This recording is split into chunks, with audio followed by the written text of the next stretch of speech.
turn this thing this way. Ah, here we go.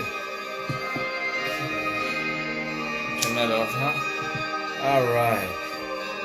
Welcome, everyone. Back to W.R. Frady's Live Ghost Stories by the Fireside. Tonight, we got a few special ideas, but hold on just a second. Let's quieten things down a bit. That was Nox Arcana's Lost in the Darkness from their Carnival of Lost Souls album. And a great way to get things started. Alright. As soon as I get adjusted, welcome to another Friday night, another set of ghost stories and things for the Fireside. I hope everyone's had a wonderful week. I would like to introduce tonight's guest, Sebastian McAllis, or Sebi, you may know her from some of the conventions as Sebastian McAllis from Black Butler. And she's joining me tonight as a guest on tonight's episode. So how's your day going, Seb? It was a good day off work. A great day off work. Occasionally get days off. Great day off work. I definitely understand how that goes. Did you get to go to your massage appointment? Yes. Awesome. And then good food, good wine, and friendship. Absolutely. Cheers. Absolutely. And Sebi has become, over the last few years, Sebi has become one of my closest, nearest, and dearest friends, and it's an honor to have her on here tonight. And we're just sitting back having a few, some wine and some food, and getting ready to tell some great stories and sharing the good times of the season. Speaking of appointments, I had a surprise dentist appointment today. I had to get Yeah, I had to get a filling fixed. Ugh. And which actually brings me to tonight's episode. Tonight's episode is about appointments. Now, appointments. A lot of times, there are places we have set up in our schedule to be, places we need to be, and sometimes it's places we think we need to be. And that's what really brings us into the stories tonight. You see, sometimes we find ourselves in precarious positions. Maybe it's by circumstances. Maybe it's by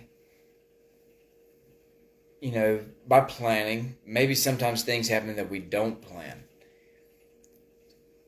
Let's take tonight's first story, for example. Nobody plans when we're going to meet our end or where we're going to find our fall. However, in the case of this story, this boy ran into his kind of headlong. You see, it all began when a boy was working out in the marketplace. And as he was going through the marketplace, the usual bizarre people were hawking the wares and people hustling, bustling about their daily activities. And as he made his way through the square, he noticed that he looked up and saw Death standing off in the distance. And as he looked, Death noticed him and started beckoning to him and waving to him. Well, the boy grew deathly afraid. And as he began to see, Death beckoning to him, he panicked. And the first thing he did is he turned. And he took off running, and he sped home, and he met up with his father and his master, and he's like, and he explained what happened, how he met Death, and Death was beckoning to him, and he's like, I've got to get out of here. I've got to go to town and get away, go to the big city and get away from where I'm at so that Death can't find me. Well, in all of his haste, he got the keys and he left and he made his way out. Well, as the boy was leaving, the servant's master went out and he found Death out in the bazaar, in the marketplace. And he's like, "Sir, Death, why did you scare my servant? He was frightened and he met you, and yet he's too young to die. So, what happened?" He's like, Death looked at him and says, I beg your pardon. You see, as I was traveling here in town, it caught me by surprise that I saw your servant here, and I wanted to talk to him for a minute, and I didn't mean to frighten him. But you see, I have an appointment with him later on in the city this afternoon. So, you see, appointments can often be something that we're not often meant to understand. There's an old phrase that comes from Buffy. The master said it. It says, it's a funny thing how prophecies work.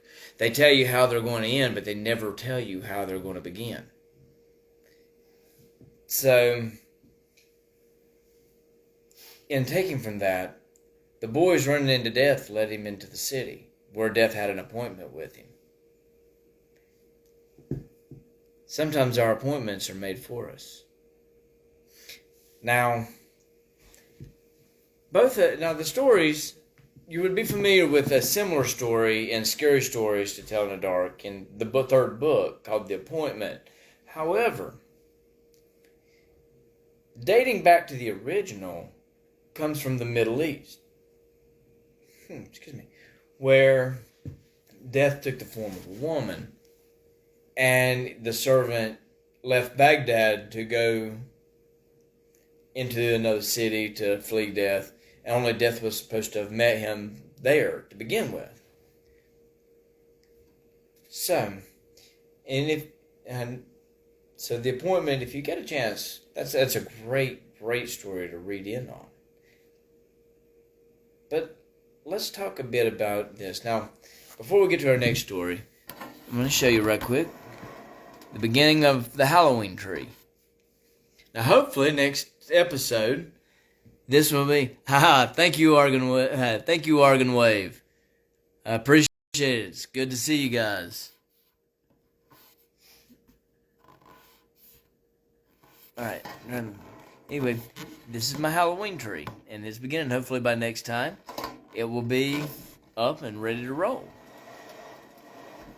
Alright. Since it is the most wonderful time of the year, as an old song once said, and you know the old song I'm talking about? Yes. That is the most wonderful time of the year. We're going to bring the next appointment is as much a Christmas story as it is a ghost story. And no, we're not talking about Charles Dickens. And yes, he did have 3 appointments with 3 different specters at 3 different nights. However, this was a different story altogether, for this comes from Scandinavia. You see, in Scandinavia, the nights are very long.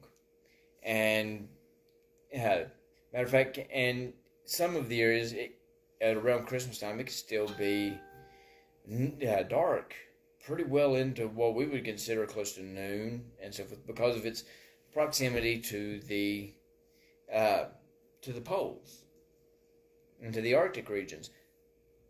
Kind of like Alaska, you call it the land of the midnight sun. It's kind of the same aspect. However,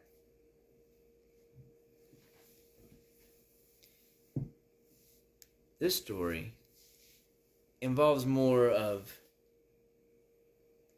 in the way of appointment and places you're supposed to be, this happens to be the place where you think you're supposed to be. And sometimes that can often be misconstrued, that you're not really supposed to be there. But you find yourself in precarious positions. And we'll discuss this between this story and the next. But let's go with the next story about the congregation. You see, it was a Christmas Eve, and the little girl woke up. She woke up hearing the sound of the church bells ringing. Church mass had started. And she thought, oh my gosh, I'm running late. So instead, she got up, and it was still dark. Of course, like I said, it would be in Scandinavian, in the Swedish regions, because in these parts of the Swedish regions, because that time of day, it was that the season, it would still be dark during that time. And it would probably still be dark well on into the day. So when she got up and it was dark, but she looked down and she saw the hill from where she lived, and the church doors were open and the bells were ringing. Well, she got all her clothes on and got together and hurried out the door thinking she was late.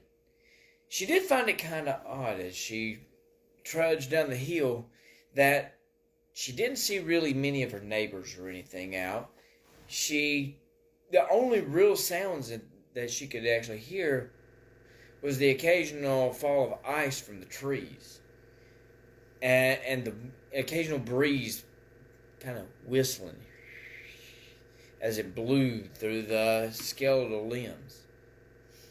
Well, she got down to the church, and the door was open, and the light spilled out. It was all over gave a good golden glow to the snow. And she thought, she heard the singing inside and thought, I'm running a little late, so maybe I can just kind of slip in, not really be noticed, just kind of just get in there and get seated without being too much of a disturbance. Well, when she got up to the door, she was greeted by an usher who led her in and then sat her down and sat next to her.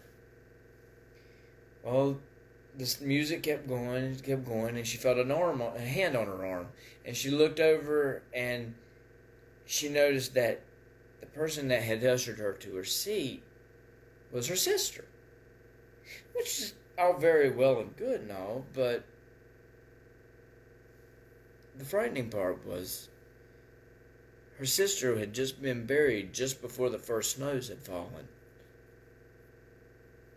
And it took her aback to see her sister. And as she kind of started glancing around the service, she started noticing that the hoods of everyone that was in there had started falling away, and some of them that she could recognize from the flesh that was still attached to the bones had once been members of the village where she had lived and grew up. And others were sheer skeletons, but they were there and they were just chiming in with their voices in this hour of time, this hour of worship and praise. And then the next thing you know, they had started turning their heads, and her sister kind of nudged her and says, "You need to be gone before the song's finished, because these spirits are lonely and they long for fresh company." And so as the songs were beginning to go and they were winding down, she got up and she began to edge her way as carefully and as quietly as she could out into the pew aisle. And she noticed that some of the audience had begun to stand up and had begun to turn her way. And some of them had begun filtering one by one out into the pew aisle. And she started quickening her pace, and as the songs died, they all started to rise and started to converge on her. And she began running out the door. And the closer she get to the door, she could hear the hiss and the the cries and the protests of the dead behind her, and she felt the sting as a bony hand grasped her shoulder, and she just jerked, and her shawl come off of her shoulders, and just as she was about to go outside, they ripped and tore her dress, and she made it outside and could hear the just the whole chaos of the matter going on behind her as skeletal hands reached to drag her in to make her a part of them. And just completely bewildered by the events that was going place, she just, despite the fact that her lungs were burning in the icy cold for breath, she ran all the way to the parson's house, where the parson was just getting up and getting ready for the morning mass. And he saw her, and he ushered her inside and calmed her down. And as she told her story, he grabbed his crucifix, and they got together and they went back down to the church, where not a soul stood, but where her shawl had come off from her and had been left in the snow by the angry mob, it had been torn to shreds almost beyond recognition. It could honestly be said that the living wondered where the dead ruled, and it was not a place that she needed to be. Now, as I was saying before, what we were just going to discuss on that matter is what was it I was going to say before the story? Sometimes appointments are where you need to Yes. be. And that sometimes they're where you do not need to be. Exactly. Yes. And in this, oftentimes we think that we have to be places. And sometimes we are under such conviction of having to be in those places that we disregard the commonality when things might be amiss.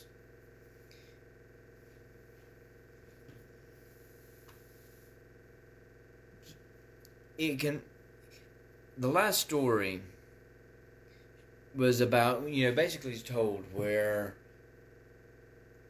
in some lands they believe that the night belonged to the dead while the day belonged to the living.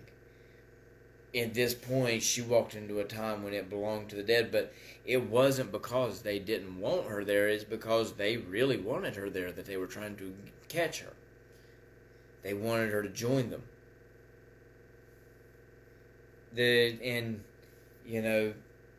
It's not always that we have to be where we think we need to be. And the final story on this brings us up to a legend of Lacy Road that once told about. Now, if you've read my Legends of Lacy Road, you've read this story. It's called I'd Better Go. And this is one of those times where the appointment was made to get out of the house at this particular point in time.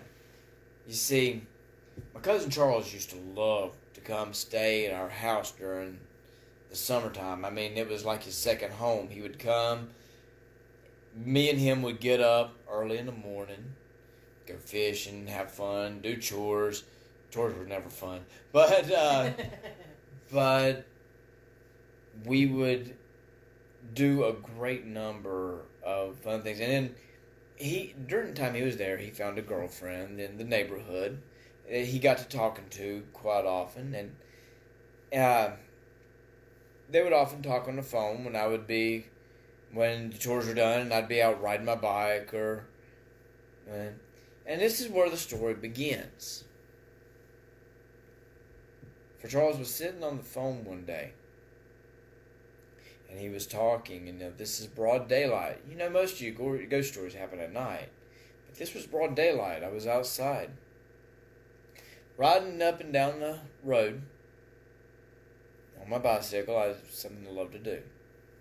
But Charles was there in the old house on Lacy Road. and he was on the phone. Now,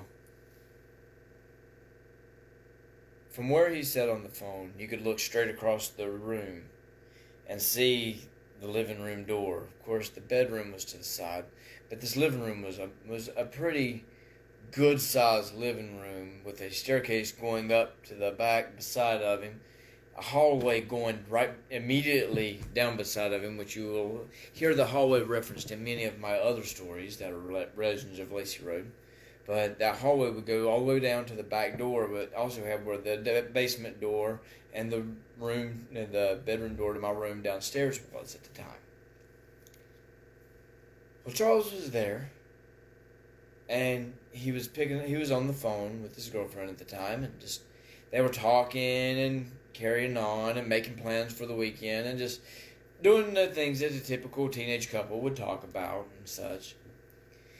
When, despite the sunlight that filtered in through the panes, and despite the warm air of the summertime that would pretty much leave you sweltering, catching your breath, he stood there at the mid of day, set on the phone. When the front door of the old house opened up, just swung open in front of him. Now it was shut, but it swung open in front of him. Then it closed. Something walked in through the living room, walked directly past him down that hallway, all the way to the back door.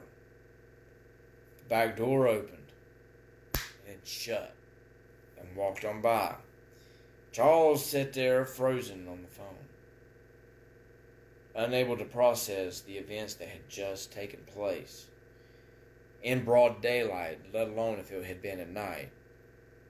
But in broad daylight, he sat there and he processed it. And then finally, when he found his voice again, he looked at the phone and told his girlfriend, I better go. And with that, he's like, somebody just came in the house. I better go. And he turned around and hung up the phone, got up and proceeded to walk out of the house to where he went to find me where I was riding my bike, and that's where he stayed. And that was the short of, I'd better go. And yes, that is a true story. It's one of the Legends of Lacy Road that actually happened in that old house. So, I hope you enjoyed the 3 stories tonight: the appointment, the congregation, and I'd better go.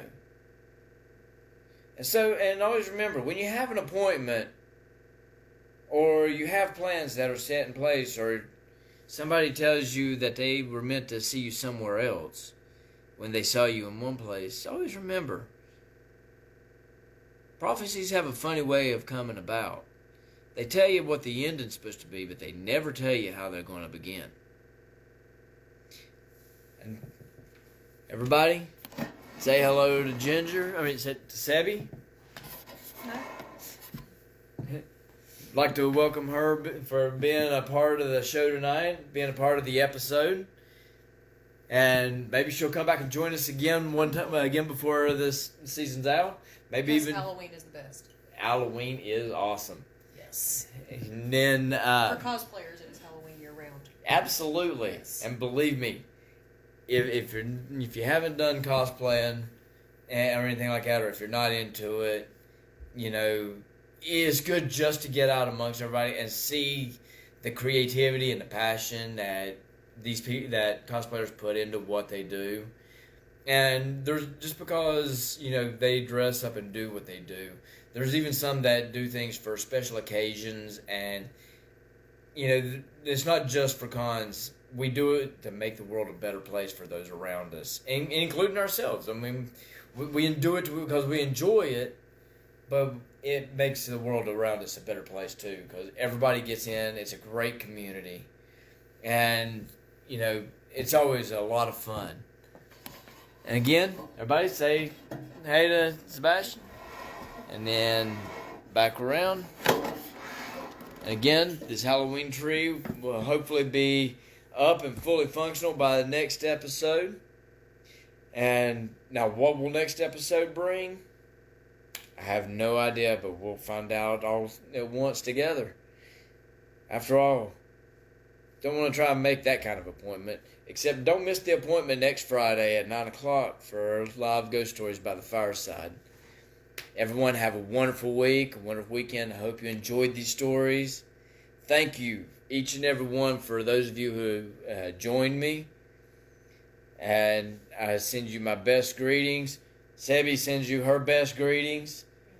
And just, I hope everyone just have a wonderful weekend. Thank you for joining me. Until then.